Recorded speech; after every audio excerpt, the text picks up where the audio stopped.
ప్రభు నామంన అందరికీ శుభోదయం. ఈరోజు దేవుని వాగ్దానము ఏమనగా, కొలసీలకు రాసిన పత్రిక 3వ అధ్యాయము 16వ వచనం.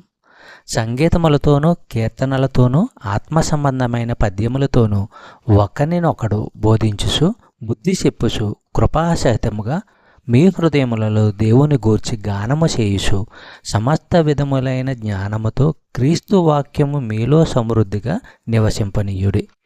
సహోదరి సహోదరులారా, దేవుని ఆత్మతో నిండి ఉండడానికి, క్రీస్తు ఉపదేశాలు మన మనసుల్లో హృదయాల్లో సమృద్ధిగా ఉండడానికి దగ్గర సంబంధం ఉంది. విశ్వాసులంతా ఒకరినొకరు నేర్పేవారై ఉండాలి.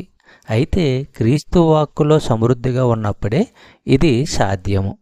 ఎఫెసీయులకు రాసిన పత్రిక 5వ అధ్యాయము 19వ వచనం మనము పరిశీలించినట్లయితే, ఒకరినొకడు కీర్తనలతోనూ సంగీతములతోనూ ఆత్మ సంబంధమైన పాటలతోనూ హెచ్చరించుచు మీ హృదయములలో ప్రభువును గూర్చి పాడుచు కీర్తించుచు. చెప్పబడిన వాగ్దానము దేవుడు దీవించి ఆశీర్వదించును గాక. ఆమేన్.